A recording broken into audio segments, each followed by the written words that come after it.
Galit kayo sa INC? Galit kayo kasi natatraffic kayo? Galit kayo kasi hindi kayo makakapasok sa trabaho o paaralan dahil sa rally? Ang INC ngayon ay nagtitipon sa EDSA. Kasi yung iba hindi kayang tapatan ng iglesia. Hindi nila kayang makipagsabayan. Alam nyo ang iba sa inyo, sarili lang ang iniisip kasi.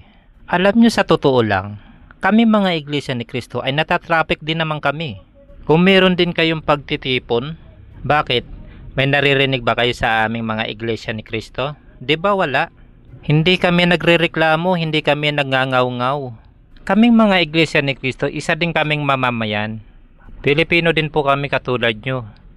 Umabsent din po kami sa aming trabaho para panindigan sa panig ng mga Pilipino.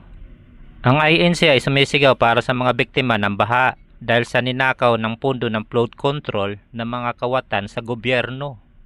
Bakit hindi nyo ba kayang tumayo at tumindig katulad ng iglesia? Pag may baha, puro lang kayo sa react sa internet. Ganito kayo mag-react, ipagdasal po natin yung mga nabiktima sa baha. Alam nyo, nakakalungkot talaga, no?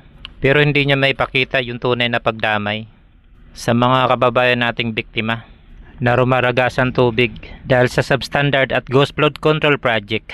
Konting traffic, reklamo ka agad kayo. Tapos hindi nyo iniisip yung mga nabibiktima dahil sa baha. Kaya kami na nga ang mga iglesia ni Cristo ang lumalabas para panagutin ang mga magnanakaw sa pundo ng bayan. Hayaan na lang ba natin na ninanakaw ang pera ng pundo ng bayan? Maging patas naman sana kayo. Galit kayo sa katarungan para sa mga Pilipino?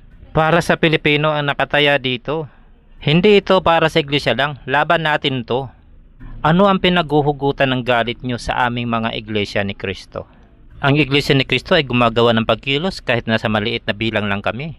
Minority nga kung iisipin ng iba, diba? Kung tutusin, napakarami nyo kumpara sa amin eh. Tapos nagagalit kayo sa amin? Tapos kung ano-ano pa yung mga pagyurak nyo sa amin? Alam nyo sanay na kami dyan, lalo na sa social media. Lalo na sa mga bayarang media. Ito real talk lang ah. Karamihan dito mga vlogger na bayaran. Nagpapakalat ng mga maling impormasyon.